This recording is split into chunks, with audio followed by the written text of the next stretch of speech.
If you or someone you know recently had gastric sleeve surgery, you might be dealing with something absolutely terrifying. I'm talking about those sudden, just completely debilitating energy drops right after eating. Welcome to today's Explainer, where we're going to unlock this mystery. Because, listen, it's not random, and it is definitely not all in your head.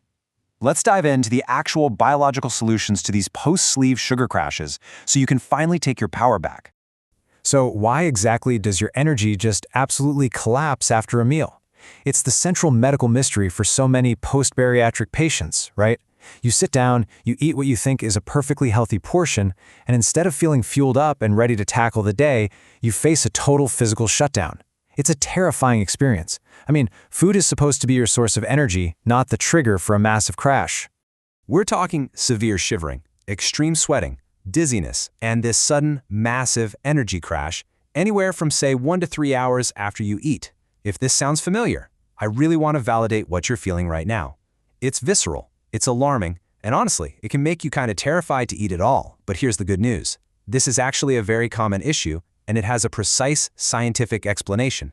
Your body isn't failing you here. It's simply reacting to a brand new internal landscape.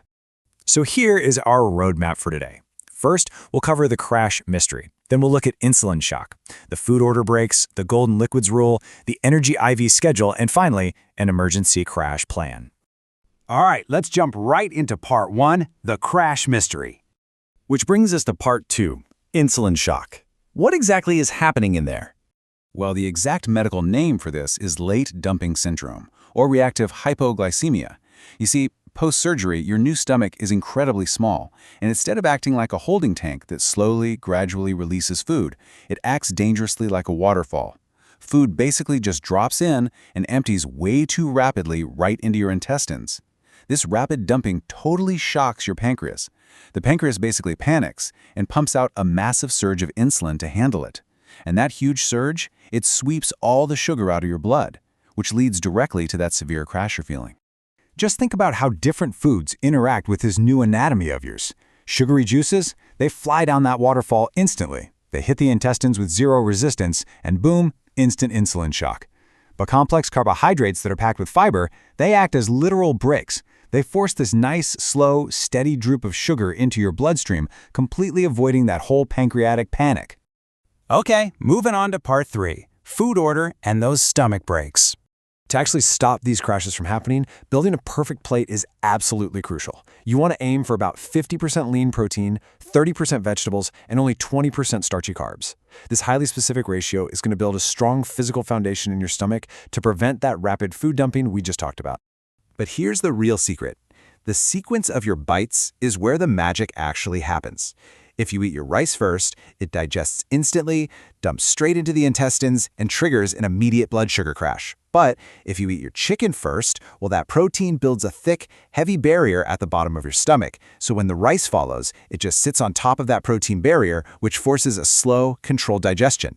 You are literally hacking your own anatomy just by changing the order of your bites. How cool is that? Next up is part 4, the golden liquids rule. There is one critical metric you have to sear into your memory, and that's 30. 30 minutes. Separating your eating and drinking is an absolute necessity. You need to stop drinking 30 minutes before your meal and wait exactly 30 minutes after you finish eating before taking even a single sip of liquid. Now, you might be wondering, why on earth is this rule so strict? Well, it's because liquids act like a fast-moving river inside a very narrow canyon. If you drink water while you have food in that tiny new stomach, the water literally flushes the food rapidly right out of the stomach and straight into the intestines way before it's ready.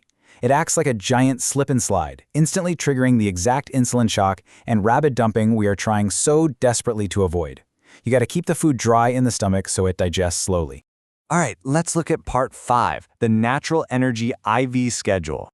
This next part actually goes against a lot of traditional dieting advice. You really must avoid long fasting periods. Your new stomach simply doesn't hold enough reserves to pull that off. If you skip meals, you're going to rapidly drain your energy and basically guarantee a brutal midday collapse. Instead, you want to space out small meals every 3 to 4 hours. Keep a constant, steady supply of protein trickling into your system. Doing this prevents extreme hunger, which, as a huge bonus, prevents you from eating too quickly or overeating when you finally do sit down for a meal.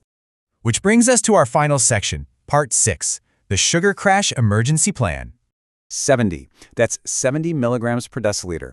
This is a dangerous threshold.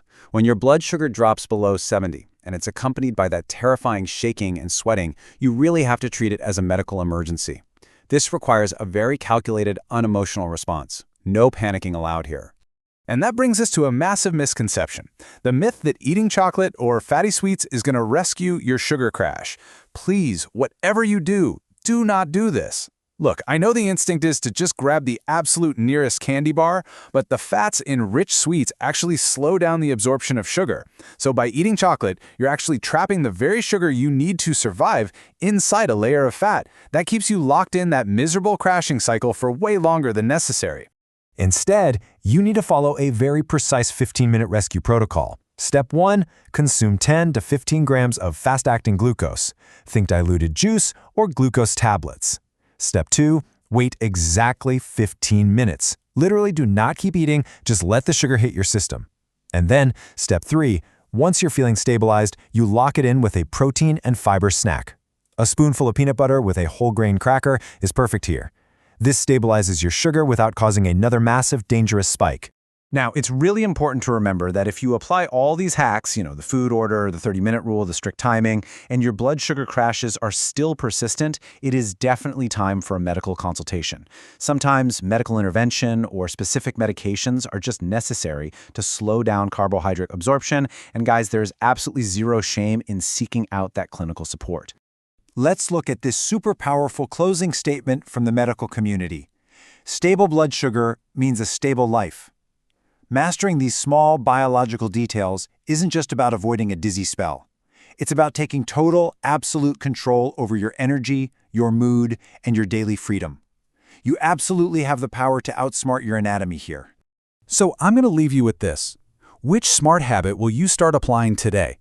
Are you going to focus on eating protein first, or maybe mastering that 30-minute liquid rule? Pick just one right now to reclaim your life from the crash. Your new anatomy doesn't have to be a trap. It can actually be your ultimate tool. Thank you so much for joining me for this explainer, and we will see you next time.